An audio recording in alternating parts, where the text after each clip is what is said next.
There was a time when the secrets people carried stayed buried, when the things that happened behind closed doors never made it past the front porch. But what happened on this episode of Family Feud ripped open a wound so deep, so painful, and so shocking that even Steve Harvey, a man who has heard it all, stood on that stage and didn't know what to say. A wife and mother, standing right next to her husband of 16 years, broke down during the game and confessed something that she had been hiding since before their youngest child was born. The baby her husband had raised, the little girl he had coached in soccer, the child who called him daddy every single night, was not biologically his. And the way Steve Harvey responded to what happened next didn't just change a family, it changed every person in that studio who believed they understood what love really means. If you believe that family is more than blood, if you believe that love is a choice and not just a feeling, hit that like button and subscribe to this channel right now. Because this story is going to challenge everything you think you know about forgiveness. Denise Holloway was 42 years old. She worked as an office manager at a dental practice in Raleigh, North Carolina, and she was the kind of woman who kept everything organized. The appointment books were always balanced. The supply closets were always stocked. The other staff members came to her when there was a problem because Denise always had the answer. She was calm, efficient, and reliable. That was the version of Denise the world saw. The version she kept hidden was a woman who had been carrying a secret so heavy that some mornings she could barely get out of bed. Denise had married her husband, James Holloway, when she was 26. James was a firefighter, the kind of man that neighborhoods felt safer just knowing he was around. He was 6'3", soft-spoken, and had the gentlest hands of anyone Denise had ever met. He could pull a family out of a burning building at midnight and then come home and braid his daughter's hair before breakfast.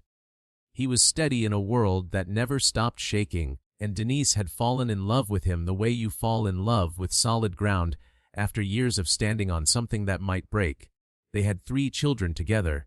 Their oldest, 15-year-old James Jr., who everyone called JJ, was a carbon copy of his father, tall, quiet, and already talking about becoming a firefighter. Their middle child, 12-year-old Terrence, was the wild one. He was loud, funny, and had the kind of energy that could fill a room or empty your patience depending on the day. And then there was Zoe, 7-year-old Zoe with her big brown eyes and her gap-toothed smile, who had James wrapped around her finger from the moment she was born. Zoe was a daddy's girl in every sense of the word. She waited by the window when James was on shift. She drew pictures of fire trucks for him to take to the station. She fell asleep in his lap every Sunday night while he watched football. James Holloway loved all 3 of his children equally, but there was something about Zoe that made his whole face change when she walked into a room. She was his light, and that was exactly why Denise's secret was destroying her from the inside out. Because 7.5 years ago, during the darkest period of her marriage, Denise had made a mistake that she had never been able to undo. James had been going through a brutal stretch at the firehouse. He had responded to a call where 2 children died in a house fire, and the trauma had sent him into a depression so severe that he barely spoke for 3 months. He stopped eating. He stopped sleeping. He pulled away from Denise and the boys like he was trying to disappear. Denise tried everything. She begged him to see a therapist. She sat outside the bathroom door while he cried in the shower. She held the family together with both hands while the man she loved crumbled. But she was drowning too, and nobody was holding her. During that period, Denise reconnected with an old college friend named David. It started as texts, then phone calls, then coffee, and one night, after James had come home from a shift and gone straight to the bedroom without saying a word to her, Denise drove to David's apartment and made a decision that she would regret for the rest of her life. It happened once. Just once. And Denise ended it immediately, overwhelmed with guilt and shame. She never spoke to David again. She threw herself back into her marriage, and slowly, painfully, James began to come back to her. He started therapy. He returned to being the husband and father he had always been. Their marriage healed. Or at least, it appeared to. 6 weeks after that one night with David, Denise discovered she was pregnant. The timing was impossible to ignore. She did the math over and over, lying awake at 3 in the morning staring at the ceiling, trying to convince herself that the baby was James's. But deep down, in the part of her heart where she kept the things she couldn't face, Denise knew. She knew there was a real chance that this child was not her husband's. She considered telling James the truth. She sat at the kitchen table 100 times with the words on her tongue, ready to confess. But every time she looked at him, finally smiling again, finally holding JJ and Terrence and laughing at dinner, she couldn't do it. She couldn't be the one to break him again, so she buried the secret and prayed that it would stay buried forever. Zoe was born healthy and beautiful, and James cried when he held her for the first time.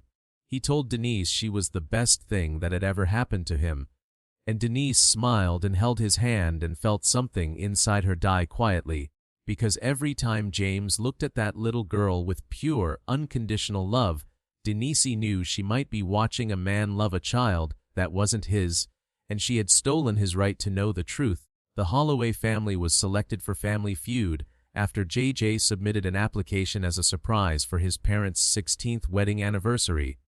He thought it would be a fun family experience, something they could all do together and laugh about for years.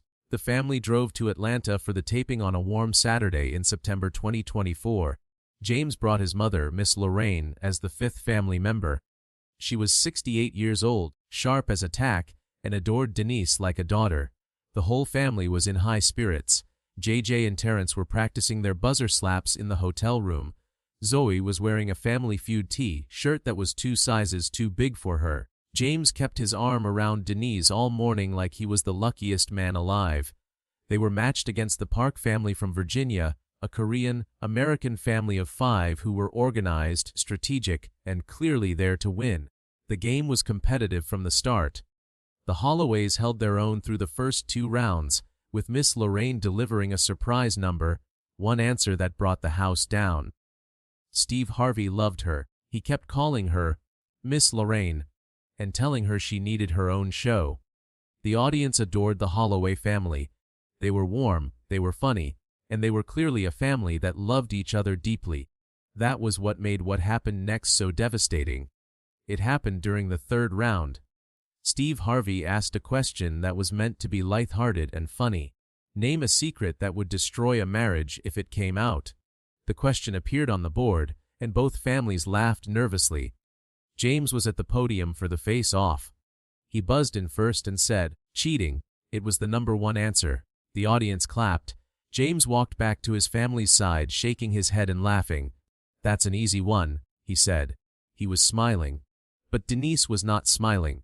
Denise was standing perfectly still with her hands clasped in front of her, and something had changed behind her eyes.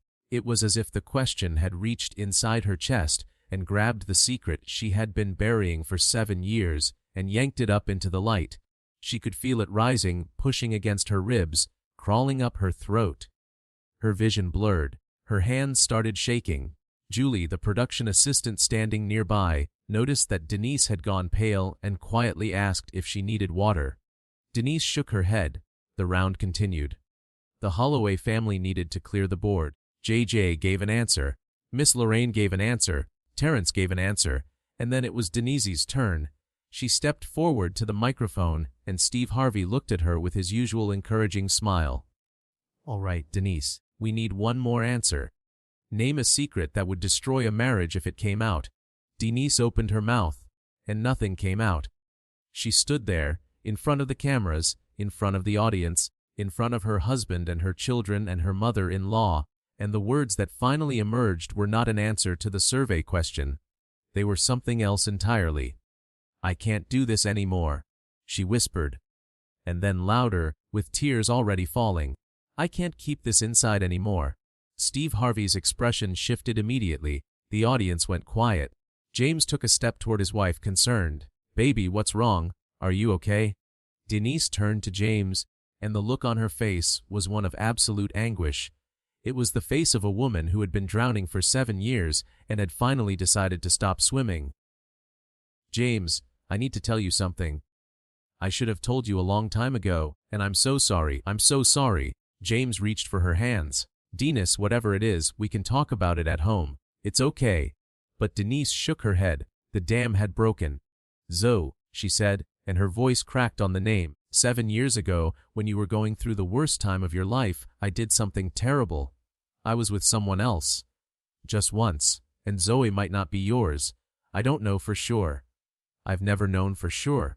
But I think she might not be. And I've been carrying this every single day, and I can't carry it anymore. I'm sorry, James. I'm so sorry. The studio went absolutely silent.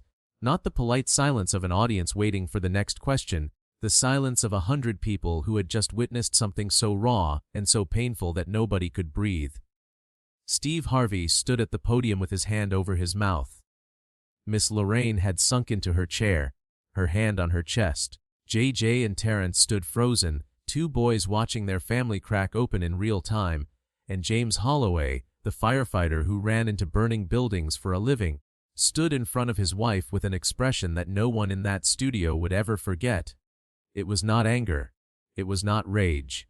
It was the look of a man whose entire world had just shifted beneath his feet, and he was trying to figure out which way was up. James dropped Denise's hands. He took 1 step backward, then another. His mouth opened, but no sound came out. He looked at the floor, then at the ceiling, then at his hands, like he was searching for something solid to hold on to in a world that had suddenly turned liquid. The cameras were still rolling. The producers later said they considered stopping the tape. But Steve Harvey gave them a look that said, "Let it play." Steve walked slowly away from the podium and positioned himself between James and Denise. Not to separate them, to be present. He stood there like a bridge between 2 people who were standing on opposite sides of something enormous, and he waited. He waited for the right moment to speak, because Steve Harvey understood that some moments need silence before they need words. When James finally spoke, his voice was barely above a whisper. "How long have you known?" Denise's answer was honest. "Since before she was born. I've suspected since before she was born." James nodded slowly. Then he asked the question that everyone in the studio knew was coming but prayed wouldn't. "Is that why she doesn't look like the boys?" Denise couldn't answer. She just cried, and in the family section, Miss Lorraine stood up and walked to her son. She put her hand on his back and said nothing, because sometimes a mother's hand says everything. Steve Harvey stepped forward. When he spoke, his voice carried a weight that quieted even the faintest whisper in the audience. "I need everybody in this studio to listen to me right now. What just happened on this stage is not entertainment. This is a family in the middle of something that most families deal with behind closed doors in private, where they have the space to fall apart and put themselves back together. But this family doesn't have that luxury right now, so what I need from every single person in this audience is grace. Not judgment, grace." He turned to James. "James, I'm not going to stand here and tell you how to feel, because I have no right to do that. What your wife just told you is something that would bring any man to his knees, and you have every right to feel whatever you're feeling right now. Anger, hurt, confusion, betrayal, all of it. Every bit of it is valid." Then Steve said something that silenced the room in a different way. Something that shifted the entire conversation from judgment to something deeper. "But I want to ask you one question, James, and I need you to think about it before you answer. Do you love Zoe?" James looked up at Steve with red, wet eyes. "What kind of question is that? Of course I love Zoe. She's my daughter." Steve nodded slowly. "She is your daughter, James. I hear you say that, and I believe you mean it. So here's what I need you to understand, and I'm saying this as a man who has made more mistakes than I can count. Biology makes a child, but love makes a father. You have been Zoe's father every single day of her life. You braided her hair. You coached her soccer team. You held her when she was scared. You read her stories until she fell asleep. That little girl knows one father, and it's you. Whatever truth comes out of a DNA test, whatever the science says, it cannot erase 7 years of a man showing up for his child. That is fatherhood. That is the real thing. And nobody, not even this situation, can take that away from you unless you let it." The audience was weeping. Not scattered tears. Collective, open crying. Miss Lorraine had her hand over her mouth, tears streaming down her face. JJ had put his arm around Terrence, both boys trying to process something too big for their ages. And Denise stood there, raw and exposed, watching the man she had betrayed receive words that she had never been brave enough to say. Steve turned to Denise. His voice was gentle but firm. "Denise, I'm not here to condemn you. What you did was wrong. You know that. You've known that for 7 years. But what you just did, standing on this stage and telling the truth when the lie was so much easier, that took a kind of courage that most people never find. You didn't have to say this here. You could have taken this to your grave. But you chose to set your husband free from a lie, even knowing it might cost you everything. That doesn't erase what happened. But it tells me something about who you are right now, in this moment. And who you are right now is a woman who loves her husband enough to give him the truth, even when the truth might destroy her." Steve looked at both of them. "What happens next is between you two. Not me, not this audience, not the internet. You two. And whatever you decide, whether you stay together or go your separate ways, I need both of you to remember one thing. That little girl Zoe, she didn't ask for any of this. She didn't choose this. She is innocent. And she deserves 2 parents who love her regardless of what any test says. James, you've been her father for 7 years. Denise, you've been carrying this weight to protect her. Whatever you do next, put that child first. Everything else can be figured out, but a child's sense of being loved, that's something you never get a second chance to build." James stood there for a long time. The studio was completely still. Then he did something that nobody expected. He didn't walk away. He didn't shout. He didn't storm off the stage. He turned to Denise and said, in a voice that shook with the effort of holding himself together, "I need time. I need time to figure out what this means. But I want you to hear me say this. Zoe is my daughter. I don't care what a test says. I don't care about biology. That little girl is mine. Whatever happens between you and me, that part is not up for debate." The audience erupted. People were on their feet, sobbing and applauding at the same time. Steve Harvey wiped his eyes with both hands and pulled James into a hug that lasted a long time. Then he hugged Denise. Then Miss Lorraine wrapped her arms around both of them, and for one broken, beautiful moment, a family held each other on a game show stage while the world watched and cried with them. The taping was suspended after the incident. The producers offered the Holloway family a private room, counseling resources, and whatever time they needed. Steve Harvey stayed with them for over an hour, far longer than any host had ever spent with a family after taping. He didn't give advice. He didn't preach. He just sat with them and let them feel what they needed to feel. Miss Lorraine later said that Steve's presence in that room was the only thing that kept the family from completely falling apart in the immediate aftermath. The Holloway family drove back to Raleigh the next day. The car ride was mostly silent, broken only by Zoe in the back seat, asking if she could watch the episode when it came on television. James reached his hand back without looking and held her small fingers for the rest of the drive.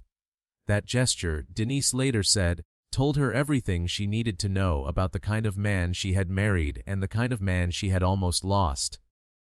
James moved into his mother's house for 3 weeks.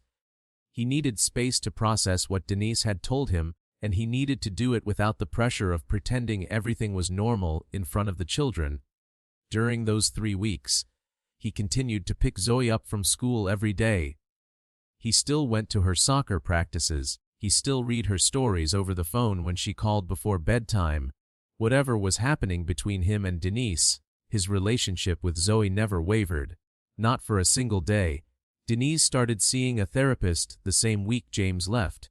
She told her therapist that the confession on Family Feud was the first time she had taken a full breath in 7 years. She said the weight of the secret had been slowly killing her, not physically, but killing the part of her that believed she deserved happiness. She had been punishing herself quietly for years, working harder, giving more, asking for less, all because she believed that if she could just be good enough for long enough, maybe the guilt would eventually go away. It never did. It just grew until the question on that game show board cracked the dam wide open. 3 weeks after the taping, James and Denise agreed to take a paternity test. They did it privately, at a clinic outside of Raleigh where nobody would recognize them. The results came back 10 days later. James opened the envelope alone in his mother's kitchen. Then he drove to the house where Denise was waiting. He sat across from her at the kitchen table, the same table where she had almost told him the truth 100 times before, and he told her the results. Zoe was not biologically his. Denise broke down. She had prepared herself for this possibility for 7 years, but hearing it confirmed was something else entirely. She expected James to leave. She expected him to file for divorce, to take the boys, to walk out and never look back. She would have understood. She would have let him go because she believed she deserved it. But James didn't leave. He sat at that table for a long time, and then he said something that would stay with Denise for the rest of her life. I heard what Steve said on that stage. Biology makes a child, but love makes a father. I've been Zoe's father since the day she was born. I chose her. I chose her every morning when I braided her hair. I chose her every time I carried her on my shoulders. I chose her when she had nightmares and called for me in the dark. A piece of paper doesn't undo that. Zoe is my daughter. That's not biology talking. That's me talking. The couple entered intensive marriage counseling. It was brutal, honest, and deeply painful for both of them. There were sessions where Denise sobbed for the entire hour and sessions where James sat in silence because he didn't trust himself to speak without saying something he couldn't take back. Their therapist later described their work as one of the most challenging and ultimately transformative processes she had ever been part of. James had to learn to grieve the betrayal without letting it consume the love he still had for his wife. Denise had to learn to forgive herself, which was harder than earning James's forgiveness because she had been her own harshest judge for nearly a decade. When the episode aired 2 months later, the producers handled it with extraordinary care.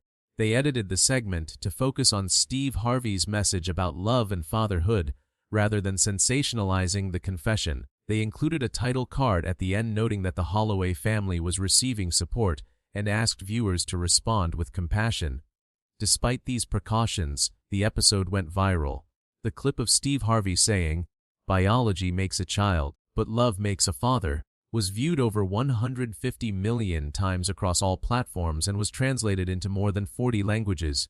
It became one of the most shared moments in television history. The response was overwhelming. Thousands of men wrote to Steve Harvey's show, saying that the clip had changed the way they thought about fatherhood. Adoptive fathers said it validated their bond with their children. Stepfathers said it gave them language for what they had always felt but couldn't express. Biological fathers said it reminded them that showing up mattered more than DNA. And hundreds of people who had discovered similar truths in their own families said that watching James choose Zoe gave them the courage to make the same choice. Steve Harvey spoke about the Holloway family on his talk show a week after the episode aired. He was visibly emotional, more so than his audience had seen in years. He said that the moment James said, "Zoe is my daughter," was the single most powerful thing he had ever witnessed on television. He said it redefined his understanding of what a man could be. We live in a world that tells men that strength is about control, about dominance, about never showing weakness, Steve said. But what James Holloway did on that stage was the strongest thing I've ever seen a man do. He chose love when the world would have understood if he chose anger. He chose his daughter when science gave him a reason to walk away. That's not weakness. That's the kind of strength that changes generations. 1 year after the episode aired, the Holloway family returned to Steve's show for a follow-up. James and Denise walked out together, holding hands. The audience gave them a standing ovation that lasted over 2 minutes. James looked different, not broken, not bitter, rebuilt. When Steve asked him how he was doing, James said, "I'm not going to lie and say it's been easy.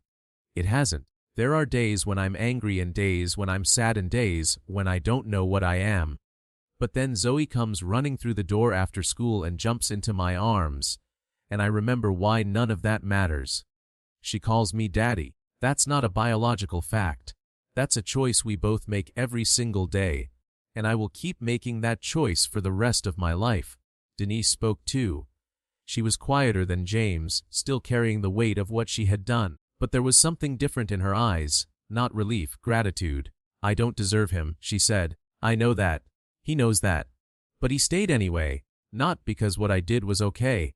It will never be okay. He stayed because he decided that our family was worth fighting for, and I will spend the rest of my life trying to be worthy of that decision.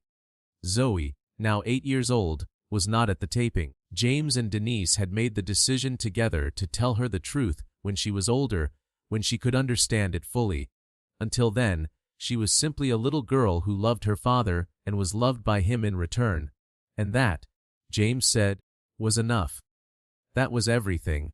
If this story moved you, if it challenged what you thought you knew about fatherhood, forgiveness, and the kind of love that survives the worst thing imaginable, then subscribe to this channel and turn on notifications right now. Share this video with every father, stepfather, and adoptive father you know. Because somewhere out there, a man is trying to decide whether love is enough, and this story is proof that it is. It always has been. Hit that subscribe button and I will see you in the next one.